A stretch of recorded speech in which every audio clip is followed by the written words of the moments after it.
Começa agora pela TV Novo Tempo mais um programa Evidências na busca de fatos que comprovem a veracidade histórica da Bíblia Sagrada. A equipe do programa Evidências sempre recebe sugestões de temas a serem abordados e nós agradecemos muito a você que envia estas sugestões, pois elas são uma forma de estreitar o contato com o público que nos apoia. Sendo assim, um tema recorrente que muitos pedem que abordemos é a famosa versão de que a primeira esposa de Adão seria uma mulher chamada Lilith e não a comumente conhecida Eva, que aparece em nossas Bíblias modernas. Há quem a tome por demônio, heroína ou até vítima e sedutora. Sua narrativa fascina muitos em nossos dias. Para benefício de quem não está familiarizado com a questão ou que nunca tem ouvido falar de Lilith, eu vou resumir a lenda desta mulher porque ela se tornou popular em muitos setores hoje em dia. Então vamos lá. Todos os leitores da Bíblia conhecem a versão do Gênesis, segundo a qual Deus criou em 6 dias o céu, a terra e tudo que neles há, os animais, as plantas, a natureza e finalmente o ser humano. Diz o relato que Deus criou o homem do pó da terra, soprou em suas narinas o fôlego de vida, e ele passou a ser alma vivente, dotado de sabedoria, santidade e comunhão com o Criador. Depois disto, Deus criou Eva, companheira de Adão, a partir de sua própria costela, e ambos viveram felizes no jardim do Éden até que o pecado entrou no mundo. Uma nova versão, no entanto, tem tomado conta de certos setores do cristianismo e do judaísmo. Dizem que por uma intervenção do judaísmo patriarcal e da Igreja Católica, oficializada no Concílio de Trento, uma parte da história ficou sem ser contada. Segundo essa versão, Adão teria 2 mulheres. Uma seria Eva, a outra seria Lilith. As bases medievais desta história vêm do alfabeto de Ben-Zira, um documento hebraico produzido entre os séculos 8 e 10 d.C.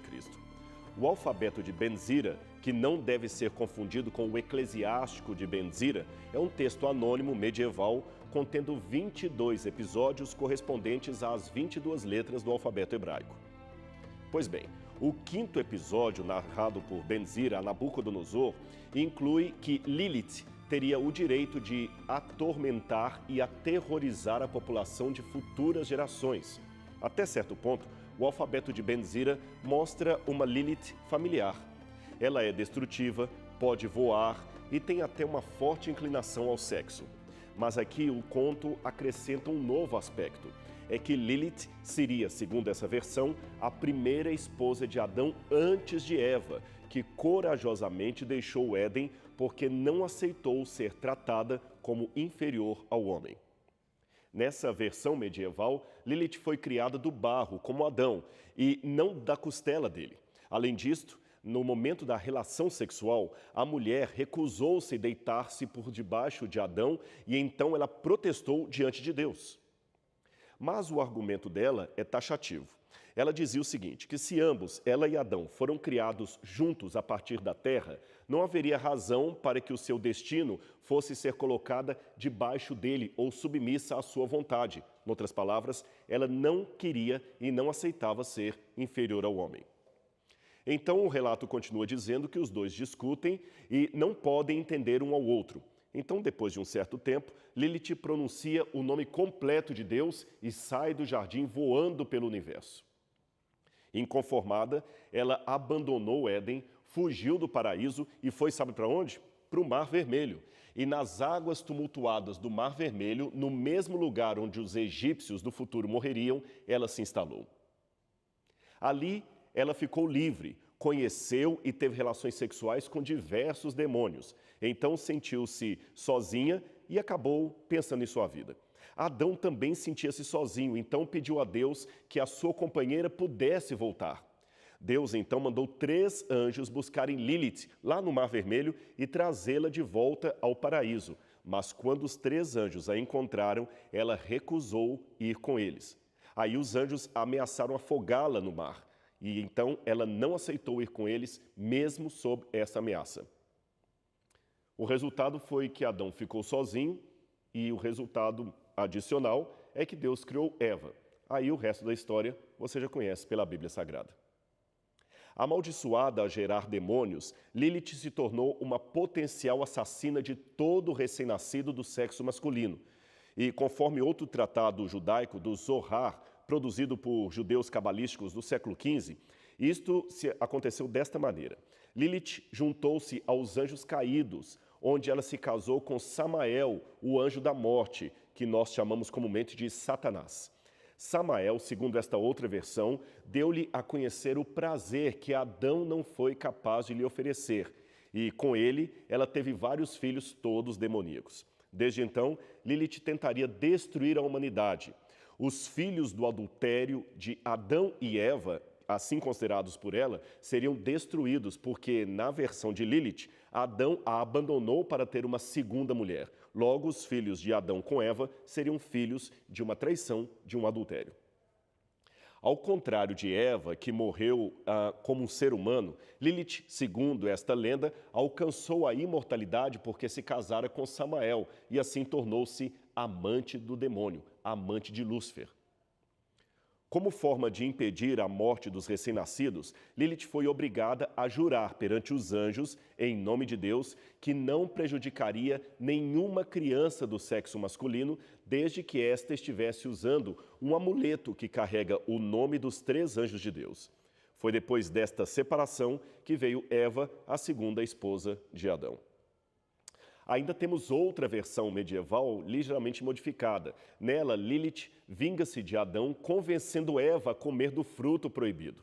Ela seria, portanto, a serpente do Éden, esposa de Samael, que, como eu disse no início, era outro nome para Satanás na cabala judaica. Michelangelo certamente conhecia essa versão e, com base nela, pintou a queda de Adão e Eva, contendo ao centro uma mulher com um corpo de serpente. Esta mulher provavelmente seria Lilith.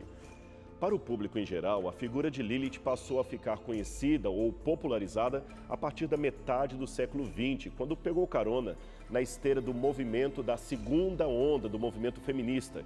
Então ela se tornou um dos símbolos representativos da mulher na pós-modernidade. Somente para você entender, o movimento feminista que eu acabei de citar é didaticamente dividido em 3 ondas, alguns falam até de uma quarta. A primeira seria no final do século XIX e primeira metade do século XX, quando as mulheres do mundo inteiro lutaram pelo direito ao emprego, ao voto e a uma vida social fora do papel de mãe e esposa. Depois veio a segunda onda, que se estendeu desta maneira desde meados de 1950 até por volta do ano 2000, mais ou menos. Essa geralmente é caracterizada como sendo a face radical do feminismo. Nela intensificou-se a luta pelos direitos reprodutivos, a legalização do aborto e discussões acerca da sexualidade. Finalmente, no século XXI, temos a chamada terceira onda, ou, como eu disse, até uma quarta onda. Nesta fase, o discurso é marcado pela pós-modernidade e ela toma algumas das reivindicações passadas, mas critica nelas o argumento que era usado antes. Por exemplo, se as mulheres da segunda onda buscavam queimar sutiãs e abolir o salto alto como forma de protesto contra o estereótipo do feminino, a terceira onda quer valer-se da sensualidade como forma de autoridade, de poder da mulher. No mesmo tom, simplificado, é claro, mas mais ou menos acontece aqui o que aconteceu com Lilith. E nesse momento, a figura de Lilith volta com força no discurso feminista. Afinal, como podemos observar, Lilith já no Éden exigiu a igualdade de direitos, a igualdade de sexos. E nesta condição mítica, a qual alguns chamam de primeira tentativa de equiparação de gênero, Lilith veio a se transformar em símbolo máximo dos movimentos feministas. Bem ao gosto de algumas políticas ideológicas da segunda e da terceira onda, Lilith tornou-se uma espécie de símbolo representativo de todas as mulheres que queriam ocupar o seu espaço na sociedade. Lilith, comumente associada à rebeldia e à liberdade sexual, chegou a encarnar a transgressão à ordem patriarcal e uma resistência inexpugnável à lei do pai, pensada em termos do Gênesis e do Deus Pai da teologia judaico-cristã. Pois bem, sem entrar muito em detalhes, o nome de Lilith só aparece uma vez na Bíblia Sagrada.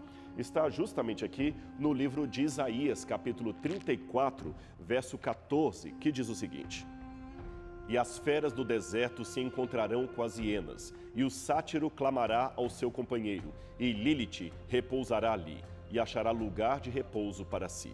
Só algumas traduções que usam como base o texto em hebraico mais antigo mantêm a palavra Lilith aqui em Isaías capítulo 34, no texto que o profeta descreve como a ira de Deus destruirá a Babilônia, a terra desolada. Então, nesse ponto, Lilith encontrará um lugar para repousar ali nas ruínas da Babilônia. Mas, na maioria das traduções mais recentes, a palavra Lilith como nome próprio é substituída por demônio, fantasmas, animal noturno, coruja ou ainda uma bruxa do deserto. Eu sei que é confuso. É que, neste sentido, alguns sugerem que o nome de Lilith teria sido retirado da Bíblia como nome próprio durante o Concílio de Trento, isto por interesse da Igreja Católica para reforçar o papel de submissão das mulheres e para que a Igreja não tivesse prejudicados os direitos do ser humano, no caso, o homem. Percebeu, então? Esta é a chamada teoria da conspiração que alguns imaginam por detrás da retirada do nome de Lilith da maioria das traduções atuais. Mas seria isto verdade? Será que estamos de fato diante de uma realidade religiosa banida da Bíblia por questões de machismo e misoginia? Pois bem, vamos pensar um pouquinho sobre isso e realmente tentar responder esta questão. Mas não saia daí porque teremos um breve intervalo e o Evidências volta já já.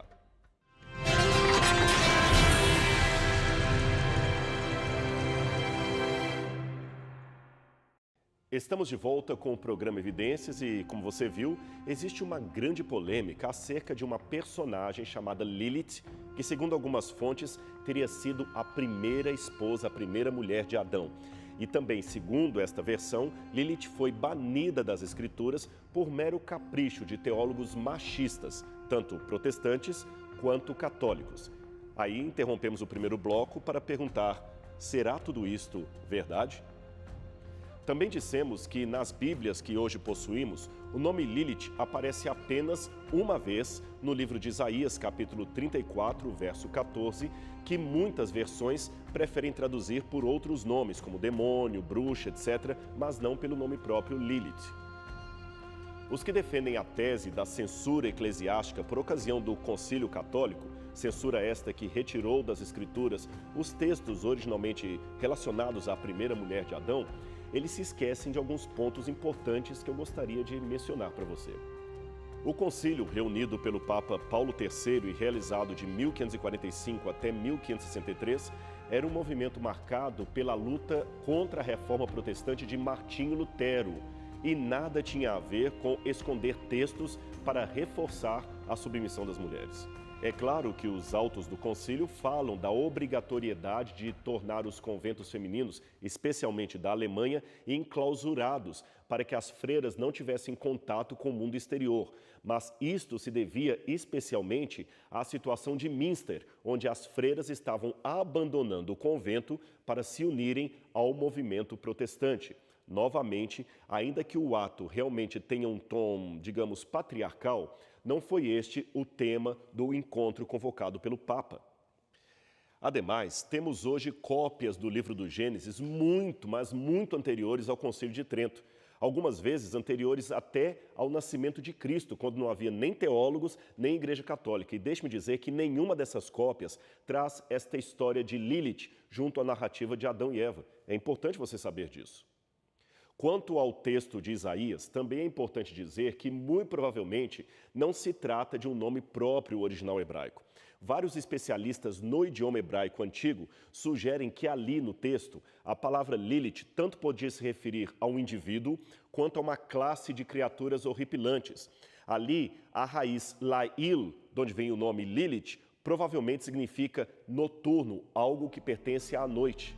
Ademais, nos manuscritos do Mar Morto, entre os 19 fragmentos de Isaías que foram encontrados em Qumran e que datam de antes de Cristo, inclusive o grande rolo de Isaías, no texto de 34:14, traz o nome de Lilith no plural, indicando que não se tratava de uma pessoa, mas de um coletivo de seres vivos. Sendo assim, a ideia mais evidenciável é a de que Isaías estaria falando de Liliths no plural e não de uma pessoa chamada Lilith. Os manuscritos do Mar Morto, você sabe, são 1000 anos mais antigos que os textos hebraicos que hoje nós possuímos, que viriam da Idade Média. Sendo assim, esta forma plural de se referir às Liliths em Isaías também aparece numa lista antiga de maus espíritos, num encantamento judaico contra demônios, datada do 6º século depois de Cristo. É a chamada Canção do Sábio. Portanto, podemos concluir que Lilith não seria um nome próprio, mas um tipo de demônio ou animal noturno ligado ao mau agouro. Por isso que alguns tradutores verteram o texto de Isaías por coruja noturna, o que é perfeitamente plausível do ponto de vista gramatical. Segundo o léxico hebraico, Lilith significa deusa conhecida como um demônio da noite ou que assombra os lugares desolados de Edom, animal noturno que habita em lugares desolados. Existe ainda uma antiga tradução da Bíblia para o grego chamada Septuaginta, que foi composta antes mesmo do nascimento de Jesus Cristo. Nesta versão grega do Antigo Testamento, a palavra Lilith foi traduzida por Onokentaurus, que é uma criatura mitológica aparentada com o centauro, mas isto certamente foi por falta de uma palavra melhor em grego, uma vez que Searaim ou Sátiros, que aparece no início do verso de Isaías, também é traduzido como Onokentaurus, ou seja, uma criatura mítica. Eu fiz esta menção da Septuaginta porque a acusação que fazem normalmente é que a igreja cristã, especialmente a igreja católica, retirou esta parte da Bíblia ou das traduções por conveniência do machismo teológico. E como você pôde ver aqui na minha argumentação, muito antes do cristianismo surgir, esta palavra já era vertida sem nenhuma ligação ou sem nenhuma suposta conotação com uma primeira esposa de Adão. Aliás, a evidência em textos judaicos medieval, apesar de ser aparentemente clara, é muito pequena e dúbia. A informação mais antiga que possa ser relacionada com alguma fonte do Antigo Oriente Médio sobre quem seria esta Lilith ou Liliths é realmente muito obscura. O que eu posso dizer é que não há em nenhuma dessas fontes antigas, aquelas mais antigas, qualquer indício de que se tratasse de uma primeira mulher criada por Deus para casar-se com um homem. Isto só aparece tardiamente nos textos medievais. É certo que em 1930, os estudiosos identificaram esta mulher voluptuosa nesta placa de argila como sendo um demônio feminino da Babilônia e, coincidentemente, chamado Lilith. Contudo, hoje, o consenso dos especialistas é que, na verdade, aquela placa de argila se trata de outra divindade, não de Lilith. Ali está Iana, a deusa babilônica do amor, tanto para os babilônicos como para os sumérios. Ela era cultuada com o nome de Ishtar pelos acadianos. E, repito, ela nada tem a ver com uma suposta primeira mulher de Adão. Não é Lilith, não tem nada a ver com Adão, nem com a história de Adão e Eva. De igual modo, a relevância dessas figuras do Oriente Médio que eu acabei de mencionar para vocês para conectar-se com a Lilith judaica ou a qualquer outra figura babilônica ou sumeriana tem sido dispensada na maioria dos estudos acadêmicos acerca desse assunto. Mas e quanto à tradição judaica? De fato, nós temos um documento judeu medieval que conta essa história e os judeus nos deram a Bíblia. Não podemos desprezar o seu entendimento, certo? Mais ou menos. Deixe-me explicar a você o porquê. Em primeiro lugar, a cultura judaica é de fato um excelente revelador de pistas para a compreensão do texto sagrado, do texto bíblico, mas não pode ser o seu determinante final. Se fosse, não deveríamos aceitar Jesus como Messias, pois a grande maioria dos judeus não o aceitam como o Messias prometido do Antigo Testamento. Ademais, é importante notar que não existe apenas um judaísmo, como se fosse um grupo monolítico, apenas um movimento. Não. Há muitas interpretações judaicas tremendamente contraditórias entre si.